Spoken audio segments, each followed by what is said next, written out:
Tidiane Diaw. Bonsoir cher Tidiane, vous êtes bien habillé ce soir. Bonsoir Aram Touré, pareillement, tu es magnifique. Les titres, c'est dans un instant.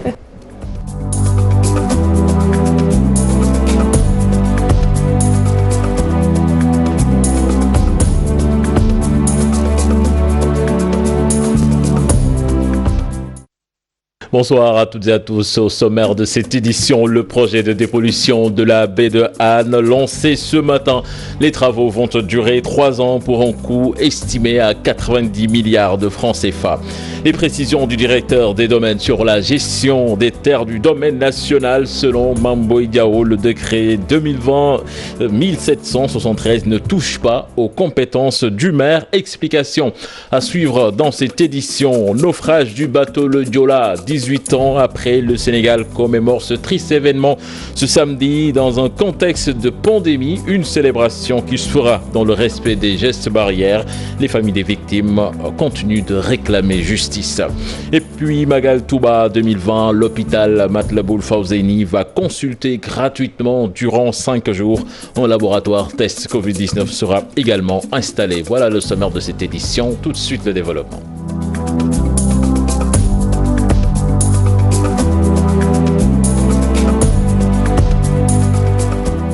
Bonsoir et bienvenue à toutes et à tous. On démarre cette édition avec le démarrage de la construction du projet de la dépollution de la baie de Han. Enfin lancé ce matin, les travaux vont durer 3 mois et 500 000 familles vont bénéficier du réseau d'assainissement. Il participera également à l'emploi des jeunes. Un projet lancé après 20 ans détente, mais les habitants de la commune de Thiaroye-Géej se disent laissés en rade. Un reportage signé Mondoufal avec des images d'Armandouba. Vont démarrer. Cela fait plus de 20 ans que le Sénégal avait à cœur le projet de dépollution de la baie de Han, une réalisation qui doit prendre en compte toutes les compétences de la commune. Nous parlons d'emploi, de RSE. Nous sommes conscients également qu'il y a des emplois qualifiés. Et pour ces emplois qualifiés, nous disposons des ressources humaines. On ne peut pas dire qu'à Hann Bel-Air, à Thiaroye, dans toutes les localités, qu'il n'y a pas en fait d'ingénieurs, qu'il n'y a pas la technicité qui est recherchée. Nous souhaitons en tout cas une plus grande implication et ça a toujours été le cas. Un grand pas vers la satisfaction des industriels qui ont d'ailleurs mis la main à la poche pour la réalisation du projet. Le pré-traitement, les équipements de pré-traitement qui sont investis au niveau des industriels dépassent 1 milliard. Mais il est prévu des équipements encore complémentaires afin de se conformer aux normes exigées par la loi. 60% des industries polluent la baie de Han. Donc il est tout à fait normal une participation effective des industriels. Mais c'est que les habitants de la commune de Thiaroye-Géej se disent oubliés. Au niveau de l'étude d'impact environnemental, qui a été aussi défectueuse, pour ne pas dire absente. Donc si vous oubliez la population en amont, vous allez les oublier en aval. Alors que la population thiaroyoise n'a pas été impliquée en amont dans ce projet. Nous devons être considérés comme des parties prenantes, non pas comme des cibles finales. Le projet va permettre un raccordement de 120 industries au réseau d'assainissement, l'amélioration de l'environnement des quartiers. En plus, 500 000 personnes auront accès à un assainissement adéquat. Retenez que plus de 90 milliards de francs CFA sont mobilisés pour la réalisation plutôt du projet de dépollution de la baie de Han. Cette réalisation, une fois achevée, va lutter contre les maladies hydriques et va améliorer les conditions de vie des populations riveraines. Le ministre Serigne Mbaye Thiam a également engagé l'ONAS pour l'exécution sans faille du projet. Ces propos sont recueillis par Mondoufal et Armandouba. Global. Toute taxe comprise du projet de dépollution de la baie de Han est de 93 milliards de francs CFA. J'ai bien dit toute taxe comprise, à la différence des 70 milliards 300 qui ont été avancés, qui est le projet, qui est le coût hors taxe. Il y aura une amélioration notable des conditions de vie des populations riveraines de la baie et réduira les incidences des maladies hydriques. Il permettra d'améliorer significativement la qualité des eaux de la baie, ce qui favorisera le renouvellement de l'écosystème et le développement de l'investissement portuaire. Le projet de la dépollution de la baie de Hann, c'est aussi l'assainissement du port de Dakar. Les travailleurs des grands moulins de Dakar dans la rue ce vendredi, ils exigent la réintégration de leurs camarades licenciés selon eux de façon abusive. Ces travailleurs n'ont pas manqué de dénoncer les conditions de travail au sein de leur entreprise. On voit cela dans cet élément signé Fatou Bintou Conté et Diafaraba. Ils ont battu le pavé ce vendredi. Les travailleurs des grands moulins de Dakar exigent la réintégration des 5 de leurs camarades licenciés, selon eux, de façon abusive. Pourquoi on a dit qu'on les a licenciés abusivement? On les avait licenciés en même temps que 8 délégués du personnel. Et moi, j'en fais partie. Maintenant, nous, l'inspection du travail nous a réintégrés parce qu'on juge que pour le fait qu'on nous a licenciés est abusif et les motifs évoqués sont fallacieux. Mais malgré tout ça, et pour ces mêmes motifs, la direction s'entête à vouloir licencier 5 de nos collègues. La raison, selon le délégué du personnel, est la création d'un groupe WhatsApp dont les audios ont fini par atterrir dans le téléphone du directeur général, ce qu'il juge d'abord anormal. Parce qu'on a créé un groupe WhatsApp pour avoir notre assemblée générale, puisqu'on est en période de Covid. On ne peut pas se réunir. On a créé un groupe WhatsApp, un espace de dialogue entre nous travailleurs.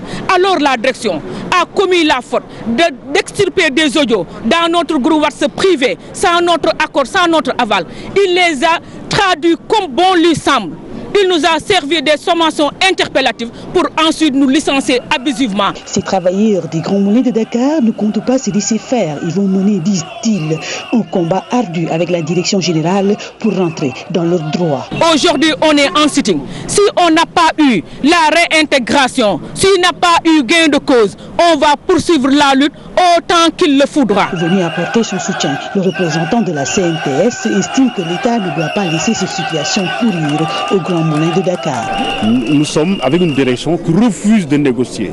Et nous avons saisi toutes les autorités, malheureusement, qui aussi, dans une certaine mesure, ne jouent pas leur rôle jusqu'au bout. Nous sommes désolés de le dénoncer, mais c'est ça la vérité.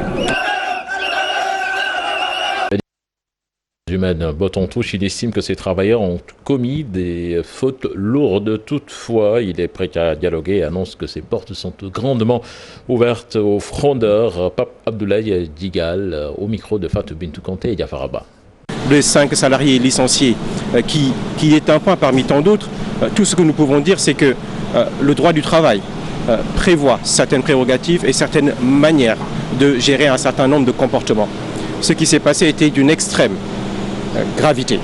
Ce qui s'est passé porte sur des faits qui sont avérés, des faits qui sont constatés, d'insultes, d'outrages, de menaces, et à un tel niveau d'amplification que la direction générale n'a pas pu ne pas donner une suite. Et quand bien même la direction générale a donné une suite, il aurait juste fallu qu'il y ait une démarche plus simple, plus conciliante, plus respectueuse de demande de clémence et de reconnaissance des faits pour qu'on n'en soit pas à ce niveau. Un appel solennel. Je fais un appel au nom du groupe Seaboard. Je fais un appel au nom de la Direction Générale des Grands Moulins. Je fais un appel au nom de l'ensemble des salariés des Grands Moulins que nos collègues qui se sont égarés et qui sont aujourd'hui dehors n'ont pas leur place dehors. Leur place est à côté de leur famille de travailleurs. Leur place est à côté de leur direction générale pour porter encore les Grands Moulins toujours en avant. J'y crois fondamentalement. Pour ce point, les 5... Mame Diarra Fam et ses présumés agresseurs loin de connaître son épilogue. Cette fois-ci, c'est la Fédération nationale des personnes vivant avec un handicap qui entre dans la danse. Le nommé Moustapha Thiam et son président exigent la levée de l'immunité parlementaire de la députée pour régler l'affaire devant la justice. Yad Mafal, président de la Fédération, en parle au micro d'Habib Faye et Modou Diop. L'opinion sur cette prétendue agression de l'honorable député Mame Diarra Fam, qui a déclaré partout qu'elle a été agressée par Lamine Thiam. Je rappelle que Lamine Thiam est une personne handicapée, membre de la Fédération sénégalaise des associations de personnes handicapées et qui se déplace à l'aide de béquilles. Parce qu'on ne peut pas se déplacer à l'aide de béquilles et laisser ces béquilles pour agresser quelqu'un, ça c'est impossible. C'est la théorie du crime impossible. Donc, la dame a voulu se victimiser, a voulu manipuler l'opinion et a joué de la comédie. Nous avons donc porté plainte en tant qu'organisation. Nous nous constituons et nous nous sommes également constitués partie civile Et nous avons commis un avocat, notre avocat, qui dans les jours à venir va communiquer sur les procédures qu'il va adopter pour mener le combat. Dans le corpus juridique sénégalais, ce sont des textes qui protègent les droits des personnes handicapées, ce sont des textes également qui interdisent toute violence exercée sur une personne handicapée. Elle est députée, elle bénéficie de l'immunité parlementaire, c'est vrai, et comme on n'est pas en cas de flagrant délit, seule une procédure normale peut l'amener à la barre du tribunal. Et ça, il appartient au procureur, maître des poursuites, d'instruire notre dossier, de juger le degré de sérieux pour le motiver à saisir le bureau de l'Assemblée nationale afin que son immunité parlementaire soit levée. En tout cas, dans la motivation, dans notre plainte également, avec l'avocat, on a demandé qu'effectivement son immunité soit levée pour qu'elle soit traduite en justice. Vous l'annoncez dans les titres de cette édition, gestion des terres du domaine national. Le décret 2020-1773 ne touche pas aux compétences du maire. Précision du directeur des domaines Mambo Yao et aussi du professeur agrégé de la faculté de droit, Cheikh Abdul Wahab Ndiaye. Le nouveau décret qui modifie le décret 72-1288 vient renforcer le contrôle dans l'affectation et la désaffectation. Pour en savoir davantage, suivons cet élément signé Al-Hassan Ba. La modification apportée dans le décret numéro 72-1288. Le décret 2020-1773 vient renforcer le contrôle dans l'affectation et la désaffectation des terres du domaine national. En réalité, ces terres qui étaient des communautés rurales, aujourd'hui avec la communalisation intégrale, sont de la compétence du conseil municipal. Donc l'innovation majeure, c'est à quel niveau? C'est par rapport au contrôle. Maintenant, ce que ça donne déjà comme enseignement premier, c'est qu'on crée, en fait, il y a une réactivité du gouvernement par rapport à cette question lancinante du foncier, parce qu'elle a occupé l'actualité dernièrement. Mais toujours est-il que pour assurer une meilleure gouvernance du foncier, surtout sur les terres du domaine national, on a fait intervenir des autorités de niveau supérieur. C'est certainement pour exercer un contrôle beaucoup plus ardu sur les délibérations qui sont faites par les collectivités territoriales. Souvent, les grands problèmes naissent des grandes superficies, mais de l'avis du directeur des domaines, l'intervention du secrétaire général du gouvernement permet d'éviter les contentieux. Le ministre secrétaire général du gouvernement a d'autres moyens de contrôle qui sont beaucoup plus appropriés et qui sont beaucoup plus à même de garantir les questions de sécurité publique. Parce qu'à ce moment-là, avant la numérotation justement, le ministre secrétaire général du gouvernement peut certainement requérir le concours d'autres services techniques, la DESCOS notamment, ou d'autres administrations qui sont en charge du foncier, pour voir si les conditions de délibération sont conformes, ou aussi s'il n'y aura pas un impact sur les déplacements de population, éventuellement. Mais l'enseignant à l'université Cheikh Anta Diop de Dakar voit un rendez-vous manqué dans le nouveau décret. Le rendez-vous manqué, c'était un rendez-vous avec l'article 10 du décret de 1972. L'article 10 nous dit: un arrêté du préfet fixe, si besoin est, pour chaque communauté rurale, les conditions de mise en valeur. Le problème, c'est si besoin est. On accorde au préfet un pouvoir d'appréciation, un pouvoir discrétionnaire.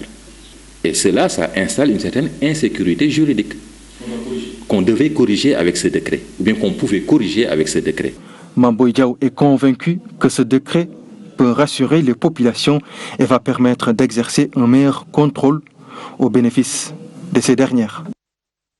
La commémoration du 18e anniversaire du bateau le Diola aura lieu ce samedi. Cela se fera dans un contexte de pandémie du coronavirus. L'association des familles des victimes a prévu donc de faire respecter strictement les mesures barrières tout en demandant aux familles de rester chez elles pour faire leur prière. Suivons à ce propos Moussa Adiemé, il est l'un des responsables des familles de victimes. Il est interrogé par Boubacar Diassi et Lamine Magnan. Les prières seront strictement respectées parce que nous avons pris les devants pour demander aux parents de victimes de non seulement ne pas aller, mais si parmi eux il y a des gens qui ne peuvent pas rester chez eux, on leur demande vraiment d'accepter non seulement de porter les masques, mais une fois de plus, accepter de se laver les mains. Il n'y a pas de demi-mesure pour ça, parce qu'il y va de la sécurité, non seulement de leurs enfants, mais d'eux-mêmes, parce que En fait, les plus vulnérables, ce sont les plus âgés. Nous, parents de victimes, nous n'avons aucunement le droit de ne pas respecter les mesures barrières exécutées par l'État. Pour cette année, exceptionnellement, on aurait souhaité qu'il n'y ait pas foule. Pour les tentes, il y en aura. En dépit de la tente, des tentes ordinaires, mais même la tente officielle, les mesures barrières seront respectées, c'est-à-dire la distanciation sera respectée. Les familles des victimes réclament toujours justice malgré le classement sans suite du dossier par la justice sénégalaise. Martine Kourouma est une orpheline du Diola. Elle est persuadée que tôt ou tard, justice sera rendue aux victimes et à leurs familles. Elle en parle au micro de Chérif Dia. Nous allons commémorer le 18e anniversaire du naufrage le Diola. Donc, vu la situation sanitaire mondiale, ce qui est prévu, ce sont des activités qui vont se dérouler sur notre site internet lediola.com. Mais nous demandons à toute la nation, à 12 heures, d'observer 1 minute de silence et de prière pour les victimes du naufrage de Diola. Donc nous, de notre côté, nous ferons des dépôts de gerbes à 12 heures pile dans différents pays. Normalement, nous avions 5 revendications, c'est-à-dire faire du journée du 26 une journée de commémoration, faire le renfoulement du naufrage de Diola, le musée mémorial Diola et aussi le devoir de justice. Donc pour le moment, il y a aussi la prise en charge des orphelins et des rescapés. Pour le moment, il y a une place qu'on nous a donnée pour faire le musée mémorial à Ziguinchor.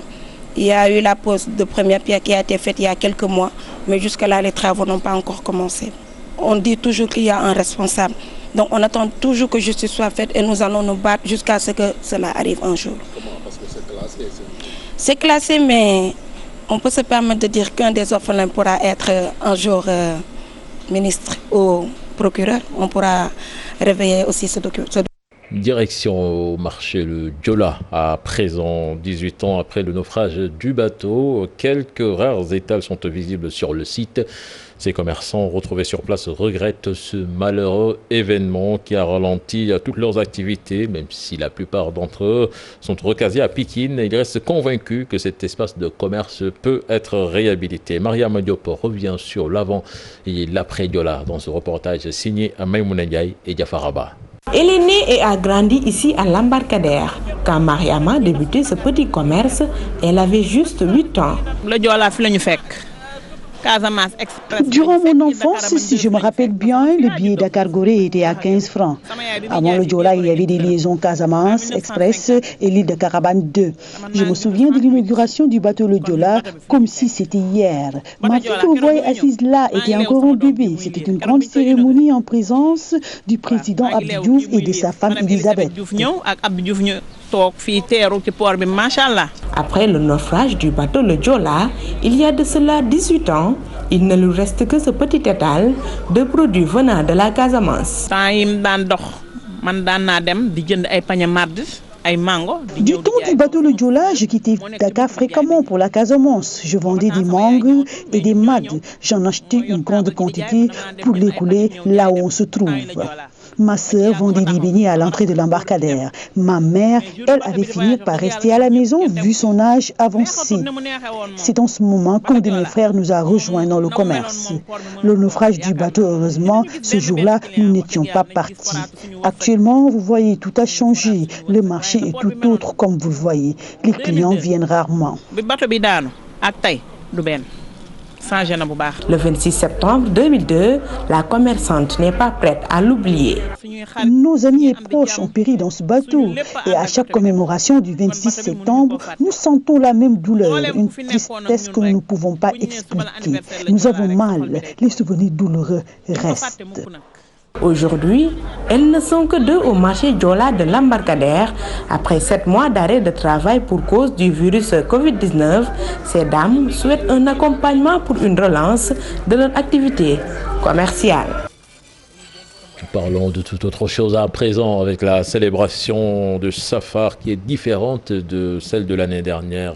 La pandémie du coronavirus oblige en effet les fidèles à éviter les manifestations suivant les recommandations du Khalif général des Mourides. Le daïra de Pikine, du daïra Touba Buntu Pikine plutôt, a choisi de verser la somme liée aux festivités du Safar au Khalif général des Mourides. Explication dans cet élément signé Habib Faye et Modou Diop. Le contexte actuel change la donne. 18 Safar, tant attendu par les fidèles mourides cette année 2020. Aucune manifestation n'est autorisée. Les disciples se conforment à la recommandation ndigal du Khalif général des Mourides pour lutter contre la Covid-19. Bon, avec le ndigal du Khalif général des Mourides, bon, on a réduit beaucoup d'effets, quoi. On faisait des riz avec de la viande. On utilisait 2 bœufs. Mais avec le contexte mondial, bon, on a réduit tout ça et on a associé tout pour le donner comme adieu au Khalif général des Mourides. Une forte somme réunie et versée au plus grand mouride du pays, Al-Muntaha. Le Daïra Touba Buntu Pikine n'a pas lésiné sur les moyens. Pour faire signal aux gens que nous sommes dans le Safar, quoi. C'est une période de joie, c'est une période d'indépendance. Bon, vraiment, je ne sais pas comment expliquer pour le mouridisme, c'est tout pour nous, quoi.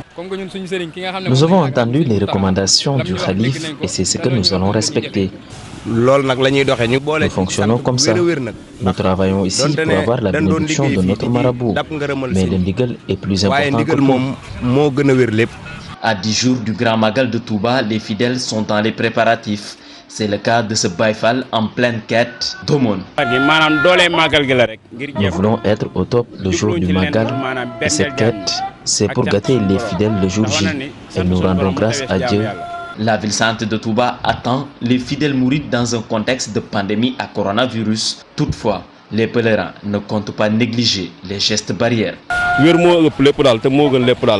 Puis retenez que l'hôpital Matlaboul Fawzeyni de Touba va consulter gratuitement durant 5 jours. Un laboratoire de tests Covid sera également installé. On voit cela dans cet élément signé Mohamed Diop et Alassane.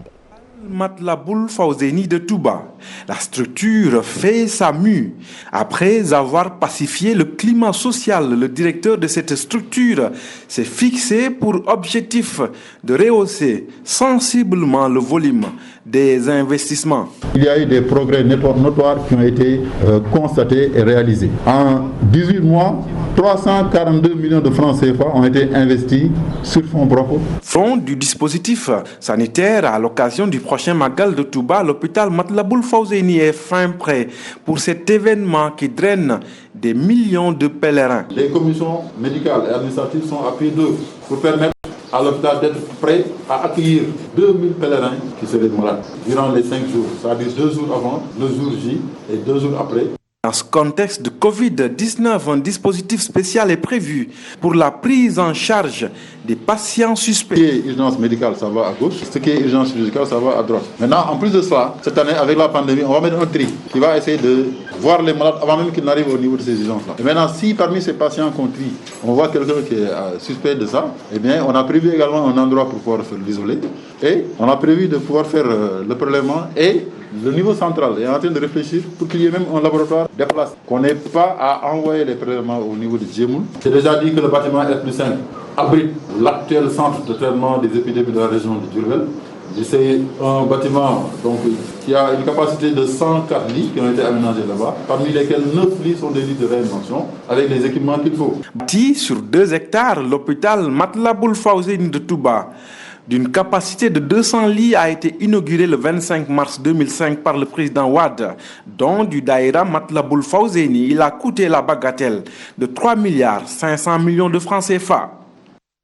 Et puis Fatick pourrait bientôt disposer d'une nouvelle gare routière. Celle existante en proie depuis quelques années aux inondations est devenue très étroite pour les occupants.